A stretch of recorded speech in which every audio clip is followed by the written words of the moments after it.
صلاۃ الوتر وطر نماز کی بہت اہمیت ہے۔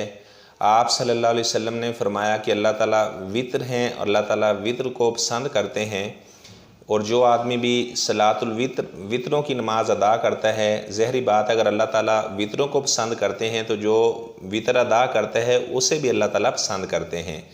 تو میرے بھائیوں، اللہ تعالیٰ کا دین بہت آسان ہے، آپ صلی اللہ علیہ وسلم کی شریعت بہت آسان ہے، اس میں کوئی مشکل معاملہ نہیں ہے۔ آپ 1 رکعت بھی وطر نماز ادا کر سکتے ہیں، 3 رکعت بھی ادا کر سکتے ہیں، 5 بھی ادا کر سکتے ہیں، 7 بھی، 9 بھی۔ یہ ساری وطروں کی جو تعداد ہے یہ احادیث نبویہ میں موجود ہے۔ 1 رکعت وطر بھی آپ صلی اللہ علیہ وسلم نے ادا کی ہے، 3 رکعت بھی ادا کی ہیں۔ آج کا جو میرا مسئلہ ہے، جو میں نے آپ کو بتانا ہے، وہ ہے کہ اگر آپ نے 3 رکعت وطر ادا کرنے ہیں تو اس کی کیا کیفیت ہے۔ بعض ہمارے بھائی وہ کہتے ہیں ہم نے 3 ہی پڑھنے ہیں، وہ 1 کو مانتے ہی نہیں ہیں۔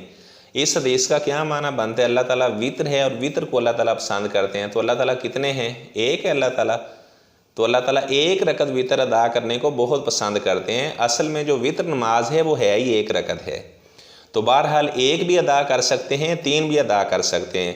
یعنی اگر آپ نے 3 ہی پڑھنے ہیں تو 1 کا انکار نہ کریں، 5 کا انکار نہ کریں، 7 کا، 9 وطروں کا انکار نہ کریں۔ آپ کہیں کہ ٹھیک ہے میں نے 3 ہی پڑھنے ہیں، میں نے اس حدیث پر عمل کرنا ہے، باقی اگر آپ نہیں پڑھنا چاہتے، 1 نہیں پڑھنا چاہتے، 5 نہیں پڑھنا چاہتے، 7، 9 نہیں پڑھنا چاہتے، وہ علیحدہ بات ہے، انکار نہ کریں۔ اگر کسی حدیث پر عمل نہیں کرنا تو اس کا مذاق بھی نہ اڑائیں۔ بعض لوگ کیا کرتے ہیں، وہ کہتے ہیں جی رفع الیدین ہم تو نہیں کرتے، یہ تو مکھیاں اڑاتے ہیں، یہ سنت کا مذاق نہ اڑائیں۔ تو 1 رکعت وطر بھی ادا کر سکتے ہیں، 3 رکعت بھی آپ ادا کر سکتے ہیں۔ آج کا جو مسئلہ میں نے آپ کو بتانا ہے وہ یہ کہ 3 رکعت وطر اگر آپ نے ادا کرنے ہیں تو اس کی کیفیت کیا ہے۔ اس کے 2 طریقے ہیں، ایک تو یہ کہ 2 رکعت آپ ادا کریں، سلام پھیر دیں، اس کے بعد 1 رکعت آپ پڑھ لیں، یہ بھی طریقہ درست ہے۔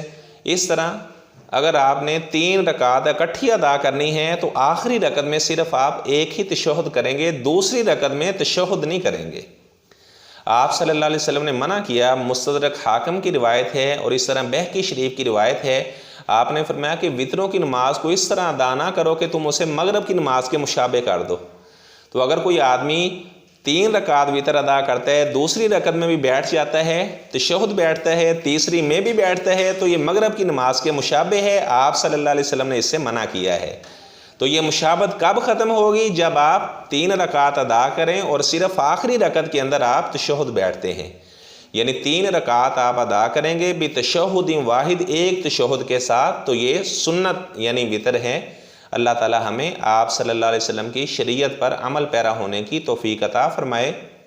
3 رکعت ادا کرنی ہے تو 2 تشہد نہیں کرنے، یہ مغرب کی نماز کے مشابہ بن جائے گی، اور اس بات سے آپ صلی اللہ علیہ وسلم نے منع کیا ہے۔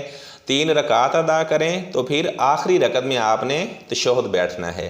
اگر آپ نے دوسرے طریقے سے ادا کرنا ہے، پہلے 2 رکعت ادا کر لیں، اس کے بعد آپ 1 رکعت وطر پڑھ لیں۔ تو اگر کسی آدمی کو وطروں کی دعا نہیں آتی تو وہ کیا کرے؟ اسے چاہیے کہ وہ دعا یاد کرے۔ تو جب تک دعا یاد نہیں ہوتی تو وہ ربنا آتنا فی الدنیا حسنۃ وفی الآخرۃ حسنۃ وقنا عذاب النار یہ پڑھ لے، اور ربنا ظلمنا انفسنا وان لم تغفر لنا وترحمنا لنکونن من الخاسرین یہ پڑھ لے۔ تو جو وطروں کی دعا ہے یہ رکوع کے بعد بھی کی جا سکتی ہے، رکوع سے پہلے اسے کرنا یہ زیادہ افضل ہے، یعنی